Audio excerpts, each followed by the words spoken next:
ความหมายของคำว่าพระอรหันต์พระผู้ไกลจากกิเลสก่อนการตรัสรู้อนุตตรสัมมาสัมโพธิญาณของพระสัมมาสัมพุทธเจ้าคนในสังคมชมพูทวีปก็ได้ยินคำว่าพระอรหันต์กันอยู่ก่อนแล้วโดยเห็นได้จากการอ้างตนเป็นพระอรหันต์ของเจ้าลัทธิทั้งหลายและความเข้าใจตนเองว่าเป็นพระอรหันต์ของนักบวชประเภทต่างๆเช่นท่านอุลุเวลกัสสปะชดินหรือท่านพาหิยะเป็นต้นแต่ปฏิปทาที่ประพฤติเพื่อเป็นพระอรหันต์นั้นไม่ใช่จวบจนกระทั่งราชบุตรของพระเจ้าสุโธทนะแห่งกรุงกบิลพัสได้ตรัสรู้เป็นพระพุทธเจ้าและทรงประกาศตนเป็นผู้ตรัสรู้แล้วดังพระพุทธดำรัสที่ตรัสกับอุปการชีวกว่าเราเป็นผู้ครอบงำธรรมทั้งปวงอันตัณหาและทิฏฐิไม่ฉาบทาแล้วในธรรมทั้งปวงละธรรมที่ไปในภูมิสามได้หมดพ้นแล้วเพราะตัณหาสิ้นไปเราตรัสรู้ยิ่งเองแล้วจะพึงอ้างใครเล่าอาจารย์ของเราไม่มีคืออาจารย์ที่ตรัสรู้แนะให้ตรัสรู้นั้นไม่มีเราเป็นพระอรหันต์ในโลกเราเป็นศาสดามหาศาสดาหาศาสดาอื่นยิ่งกว่าไม่ได้เราผู้เดียวเป็นพระสัมมาสัมพุทธะดำรัสที่ควรคำนึงถึงก็คือเราเป็นพระอรหันต์เราเป็นสัมมาสัมพุทธะเป็นการประกาศตนที่คนฟังคืออาชีวกะไม่อยากเชื่อหรือได้แต่ฟังไว้เพราะยังไม่เห็นความแตกต่าง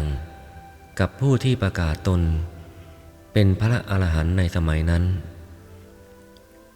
และพวกฤาษีปัญจวัคคีย์ถึงกับไม่เชื่อเมื่อพระองค์บอกว่าทรงเป็นพระอรหันต์แล้วพระศาสดาทรงตรัสถามพวกปัญจวัคคีย์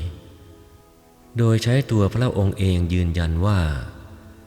ในการก่อนพวกท่านเคยได้ยินถ้อยคำเช่นนี้จากเราหรือไม่พวกเขาทูลว่าไม่เคยนั่นแหละพวกเขาจึงได้ตั้งใจฟังพระปฐมเทศนาพระพุทธเจ้าจึงเป็นพระอรหันต์คนแรกที่พิเศษก็คือทรงเป็นพระอรหันตสัมมาสัมพุทธเจ้าด้วยและเป็นพระสยามภูเป็นด้วยตัวพระองค์เองทรงได้ประกาศทางแห่งความเป็นพระอรหันต์คืออริยมรรคมีองค์8เป็นทางสายกลางที่ควรเจริญเป็นข้อปฏิบัติเพื่อความเป็นพระอริยะซึ่งพระอัญญาโกฏัญญะได้ปฏิบัติตามจนบรรลุโสดาปัตติผลเป็นพระโสดาบันเป็นพระอริยะที่จะดำเนินไปสู่ความเป็นพระอรหันต์แน่นอนไม่เปลี่ยนแปลงเมื่อพระปัญจวัคคีย์ได้รับการบรรพชาอุปสมบทเป็นภิกษุแล้วปฏิบัติตามธรรมที่ได้ฟังไม่กี่วัน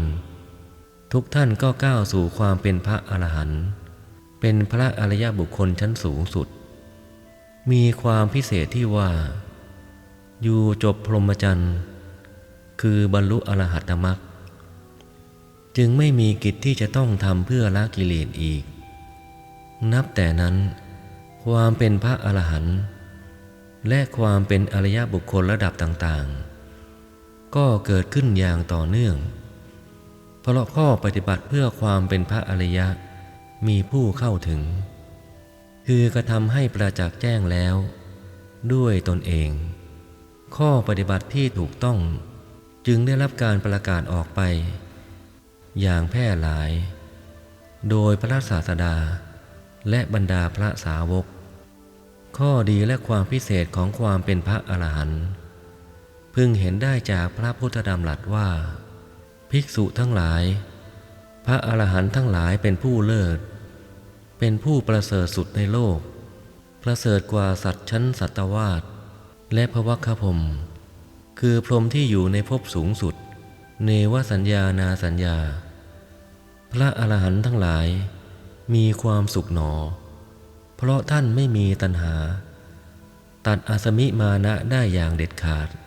ทำลายข่ายคือโมหะได้แล้วพระอรหันต์เหล่านั้นถึงซึ่งความไม่หวั่นไหวมีจิตไม่ขุ่นมัวท่านเหล่านั้นไม่แปดเปื้อนด้วยสิ่งแปดเปื้อนคือตัณหาและทิฏฐิในโลกแล้วเป็นผู้ประเสริฐไม่มีอาสวะเป็นสัตตบุรุษเป็นพุทธชิโนรสกำหนดรู้เบญจขันธ์มีสัตธรรมเจ็ดคือศรัทธาเป็นต้นเป็นโคจระควรสรรเสริญเป็นมหาวีระผู้สมบูรณ์ด้วยรัตนะคือโพชฌงค์เจ็ดประการศึกษาแล้วในไตรสิกขา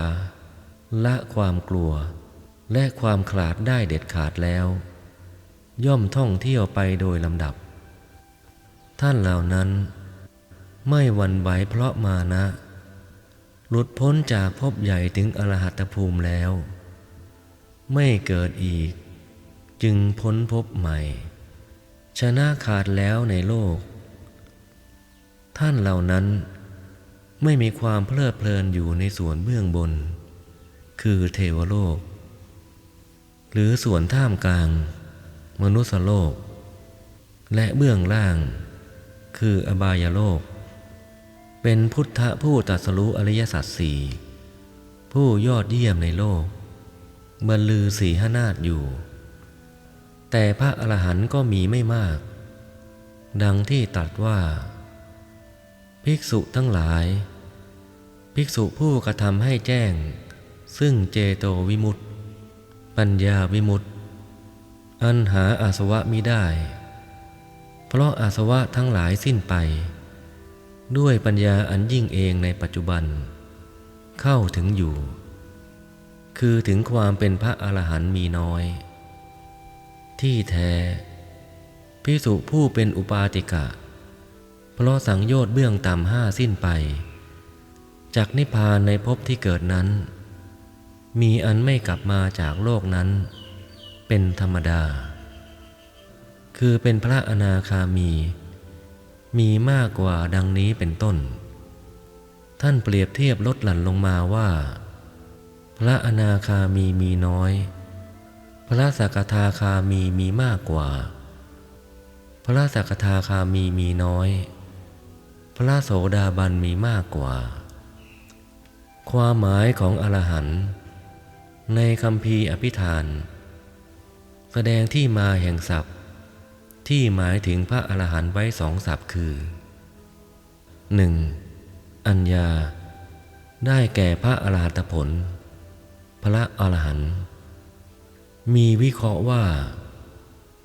ผู้รู้ยิ่งกว่าขอบเขตแห่งธรรมที่ตนบรรลุสูงกว่าปฐมมรรคเป็นต้น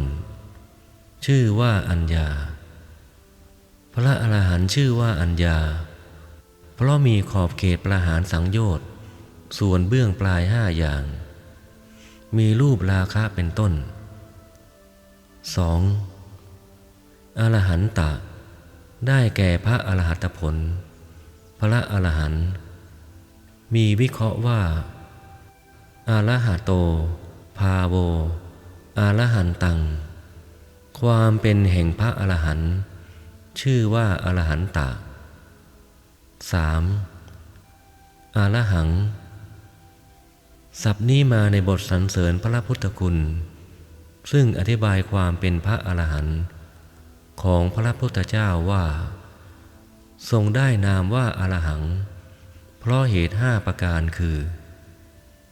1. เพราะทรงเป็นอารกะผู้ไกลคือทรงไกลจากสัพพกิเลส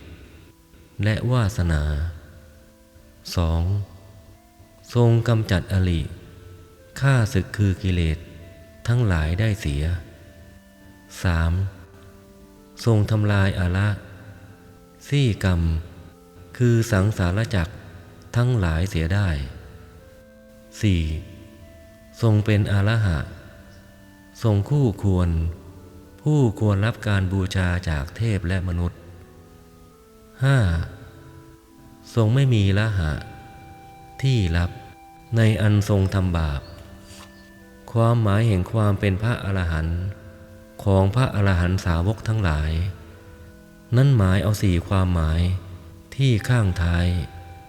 ยกเว้นข้อที่หนึ่งเพราะพระสาวกจะไม่อาจละวาสนาคำว่าวาสนาหมายถึงกิริยาอาการที่สังสมจนเป็นความเคยชินเหล่าพระอริยสาวกละวาสนาที่เกิดจากอกุศลสั่งสมอันเป็นเหตุให้เข้าถึงอบายได้ส่วนพระพุทธเจ้าละวาสนาได้ทั้งสองส่วนคือส่วนที่เกิดจากอกุศลอันเหตุให้มีความพยายามทางกายและวาจาและละวาสนาที่เป็นเหตุให้ไปเกิดในอบายดังจะเห็นวาสนาที่เป็นเหตุให้มีความพยายามทางวาจาจากเรื่องพระปิลินทวัชชะเถระผู้ชอบกล่าวคำว่าถอยอันหนึ่งหากพบคำว่าบรรลุพระอรหันต์ซึ่งทราบว่าถึงบรรลุถึงธรรมเพื่อความเป็นพระอรหันต์คือบรรลุอรหัตตมรรคอรหัตผลคำว่าเป็นพระอรหันต์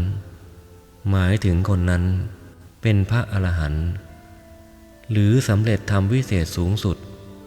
ในพระพุทธศาสนา